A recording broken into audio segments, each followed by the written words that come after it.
அன்புள்ள சிஎம் விஜய் அண்ணா அவர்களுக்கு உங்களின் அன்பு சகோதர சகோதரிகளின் சார்பாக இந்த தங்கையின் கோரிக்கை அண்ணா. ஒரு மனிதனோட சராசரி ஆயுட்காலம் அப்படின்றது 60 ஆண்டுகள்னு சொல்கிறாங்க. ஆனால் நாங்கள் எல்லோரும் எங்களோட லைஃப்பில் 13 வருஷங்களை தொலைச்சிட்டு நிற்கிறோம் அண்ணா. ராமர் வனவாசம் போன மாதிரி தானே நாங்கள் இந்த ஆசிரியர் தகுதி தேர்வு வனவாசம்னு சொல்லலாம். அதாவது கடந்த 13 வருஷமாக தமிழ்நாடு ஆசிரியர் தகுதி தேர்வு டிஎன்டிஇடி சம்மந்தமாக எவ்வளோ நியூஸ் வந்திருக்குன்னு பாருங்களேண்ணா. தினம் அதாவது விடியல் செய்தி மாதிரி. ஆனால் எங்கள் வாழ்க்கையில் இன்றளவும் விடியாத செய்தி மாதிரி ஆயிடுச்சுண்ணா. 1 to 8 மாணவர்களுக்கு வகுப்பெடுக்க, அதாவது ஆசிரியராக போனோம் அப்படின்னா பட்டப்படிப்பும் போதாதான், பட்டய படிப்பும் போதாதாண்ணா, டிடிஎடும் போதாதான், பிஎடும் போதாதான், ஆசிரியர் தகுதி தேர்வு அப்படின்னு ஒன்று வேணும் அப்படின்னு சொல்லியிருந்தாங்க.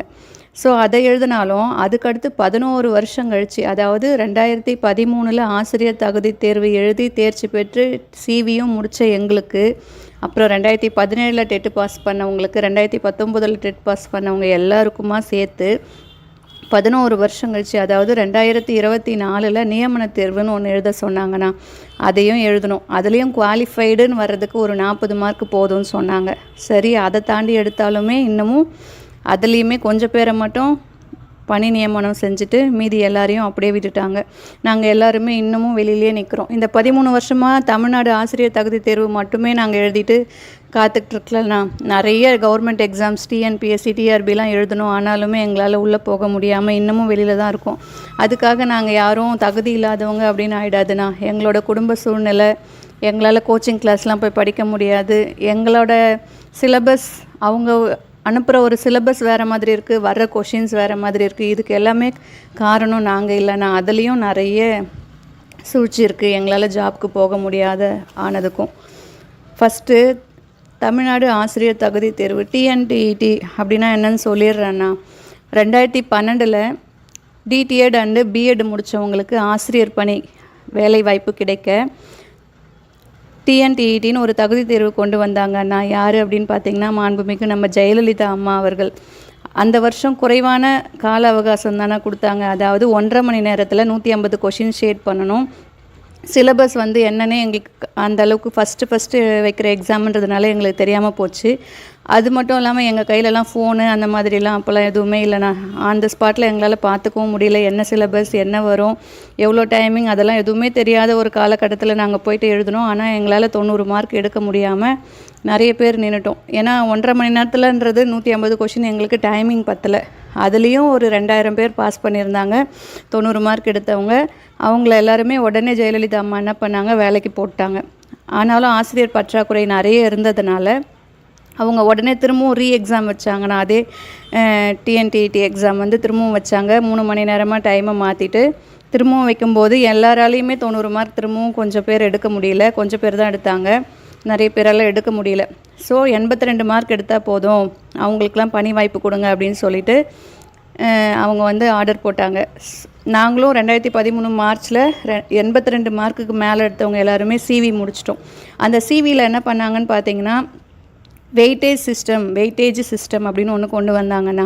10th 12th டிடிஎடு பிஎட் மார்க்கு இது எல்லாத்துக்கும், இந்த டெட்டில் எடுத்த மார்க் எல்லாத்துக்கும் கால்குலேட் பண்ணி ஒரு வெயிட்டேஜ் மார்க்குன்னு ஒன்று கொடுத்தாங்கண்ணா.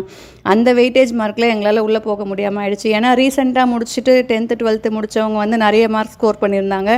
நாங்கள் ஒரு 10 வருஷத்துக்கு முன்னே படிக்கும்போது 307 தானே என்னோடய ஸ்கூல் 3rd ரேங்க்கு. ஆனால் 10 வருஷத்துக்கு அப்புறம் படிச்சுட்டு இந்த டெட் எக்ஸாம் எழுதினவங்க பார்த்திங்கன்னா 10th மார்க் 450 ஸ்கோர் பண்ணியிருந்தாங்க. 12th 1100 எடுத்திருந்தாங்க. அவங்களுக்கு வெயிட்டேஜில் நிறைய மார்க் கிடச்சிது. அவங்களில் பாதி பேர் உள்ளே போயிட்டாங்க. அதாவது ரீசெண்டாக படித்தவங்க உள்ளே போயிட்டாங்க. நாங்கள் ஒரு 10 வருஷத்துக்கு முன்னே 10th 12th படித்தவங்க எல்லாருமே திரும்பவும் வெளியில் நின்றுட்டோம். ஆனால் ஏஜ் அடிப்படையில் பார்த்திங்கன்னா நாங்கள் ரொம்ப வயசில் மூத்தவங்களாக இருந்தோம். எங்களோட இளையவர்கள் வேலைக்கு போயிட்டாங்க. அதுலேயும் எங்களுக்கு தோல்வி தானா. அதுக்கு பிறகு 2024 வரைக்கும் நீங்கள் லிஸ்ட் எடுத்து பாருங்கன்னா ஒரு டீச்சர்ஸ் போஸ்டிங் கூட போடலை. 2013 டெட்டு வெயிட்டேஜ் வச்சு உள்ளே போனவங்களோட லாஸ்ட்டுனா, அதுக்கப்புறம் இந்த வெயிட்டேஜ் சம்மந்தமாக நிறைய கோர்ட்டில் கேஸு அது இதுன்னு போராட்டம், எங்களோட கோரிக்கைகளெல்லாம் அவங்க கவர்மெண்ட்டுக்கு நாங்கள் எடுத்துகிட்டு போனோம். எதுவுமே எங்களுக்கு நிறைவேறாமல் போயிடுச்சு. அதுக்கப்புறம் 2024 வரைக்கும் எந்த ஒரு ஆசிரியர் நியமனமுமே பண்ணலை. என்னோட கேள்வி என்னென்னா, நாங்கள் எல்லோரும் 2013 டெட் பாஸ் பண்ணி சிவி முடித்தோம். 2017 டெட் பாஸ் பண்ணி சிவி முடித்தோம். ஆனால் 2018 ஒரு ஜிஓ போட்டாங்கண்ணா, தகுதி வாய்ந்த ஆசிரியர்களை நாங்கள் தேர்ந்தெடுக்கணும். ஸோ எங்களுக்கு நியமன தேர்வு வைப்போம். அதாவது எல்லாருக்கும் நியமன தேர்வு வச்சு அதோட அடிப்படையில் தான் நாங்கள் வந்து ஆசிரியர்களை நியமிப்போம் அப்படின்னு சொன்னாங்க. அதாவது இவங்க தான் வந்து என்ன பண்ணாங்கன்னா, தேர்தல் அறிக்கையில் நாங்கள் ஆட்சிக்கு வந்தோம் அப்படின்னா நியமன தேர்வு இன்றி டெட் அடிப்படையில் பணி வழங்குவோம் அப்படின்னு உறுதி கொடுத்தவங்களே அதே அரசு 2018 வந்த ஜிஓ படி 2024 நியமன தேர்வு வச்சாங்கண்ணா. 2013, 17, 19, 22 இதில் எழுதின எல்லா டீச்சர்ஸ்க்கும் சேர்த்து 2024 நியமன தேர்வு அப்படின்னு ஒன்று கொண்டு வந்தாங்க. அதில் குவாலிஃபைடு ஒன்லி அப்படின்னு 40 மார்க் எடுத்தால் குவாலிஃபைடுன்னு சொன்னாங்க. சரி, நாங்களும் எழுதணும். அதுலேயும் பார்த்திங்கன்னா ஹையஸ்ட் மார்க் எடுத்தவங்களை மட்டும்தான் போஸ்டிங் போட்டாங்க.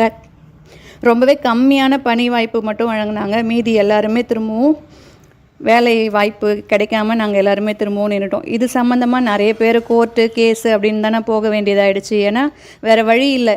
13வது வருஷத்துலேருந்து இப்போ வரைக்கும் போராடுறோம். நியமன தேர்வுலையும் எங்களால் ஜெயிச்சு உள்ளே போக முடியல. நாங்கள் வேறு என்ன பண்ணுறது? எங்களோட கோரிக்கைகளை அரசுக்கு நாங்கள் நிறைய தடவை அறவழியில் தான் போராடணும். ரொம்பவே ஆக்ரோஷமாலாம் இல்லை. நாங்கள் எல்லாருமே போராட்டத்தை அமைதியான முறையில் அவங்களோட கவனத்துக்கு கொண்டு போனோம். 2013 நாங்கள் போராடிட்டுருக்குறோம். எங்களுக்கு வயசாகிடுச்சு. எங்களோட பொருளாதார ரீதியாக எங்களோட வாழ்வாதாரத்தை வந்து நாங்கள் காப்பாற்றிக்கணும். அது ஒரு அத்தியாவசிய தேவைக்கு தானே நாங்கள் எல்லாருமே போராடணும். எங்களுக்குன்னு ஒரு வாய்ப்பு கிடைக்காதா? நாங்கள் எல்லாருமே பார்த்திங்கன்னா பெரிய பேக்ரவுண்ட்லாம் இல்லாதவங்க. எங்களோட குடும்பத்தில் நாங்கள் தான் முதல் தலைமுறை பட்டதாரின்ற மாதிரி நாங்கள் தான் +2 தாண்டி வந்திருக்கோம். எங்களுக்கும் அரசு வேலை வந்து கனவாக தான் போயிடுச்சு இப்போ வரைக்கும். ஏன்னா எங்களோட கோரிக்கைகளை நாங்கள் எவ்வளோ சொல்லியும் இந்த 13 வருஷமாக வந்தவங்க எல்லாருமே வந்து இன்றைக்கு பணி வாய்ப்பு வழங்குவோம், நாங்கள் உங்களை பற்றி ஆலோசிக்கிறோம், உங்களுக்காக நாங்கள் வேலை போடுவோம், 2013 பாஸ் பண்ணவங்களுக்கு பணி வாய்ப்பு வழங்கப்படும், தேர்தல் அறிக்கையிலேருந்து விடியல் செய்தி மாதிரி தினம் வந்துச்சு. எங்களோட வாழ்க்கை இன்னைய வரைக்குமே விடியாமல் தானே போச்சு. நாங்கள் இல்லைன்னா எங்களை பற்றி 13 வருஷமாக யோசிக்க முடியாதவங்க தானா. இதுக்கு மேலே இன்னொன்று இருக்குன்னா, 11 வருஷமாக ஒரு ஆசிரியர் பணியிடம் கூட நிரப்பாமல் நிதி இல்லைன்னு சொல்லி விட்டுட்டாங்க. டெட்டு தேர்ச்சி பெற்றதன் அடிப்படையில் தற்காலிக ஆசிரியர் அப்படின்னு ஒன்று கொண்டு வந்தாங்க கடந்த 4 வருஷத்துக்கு முன்னாடி. தற்காலிக ஆசிரியர் பணியிடம் அப்படின்னு சொல்லிட்டு அதுக்கு வந்து டிஎன்டிஇடி, அதாவது தகுதி தேர்வு மட்டுமே தேர்ச்சி பெற்றிருந்தால் போதும் அப்படின்னாங்க. அதாவது பெர்மனன்ட் ஜாப்னா மட்டும் நியமன தேர்வுலேயும் ஹையஸ்ட் மார்க் எடுக்கணும். தற்காலிக ஆசிரியர்னால் தகுதி தேர்வே போதுமானா. ஆனால் அந்த தற்காலிக ஆசிரியர்களும் அதே மாணவர்களுக்கு தான் வகுப்பு எடுக்கக்கூடிய ஆசிரியர்களாக போகிறாங்க அப்படின்றது எந்த கவர்மெண்ட்டும் மைண்டில் வச்சுக்கல.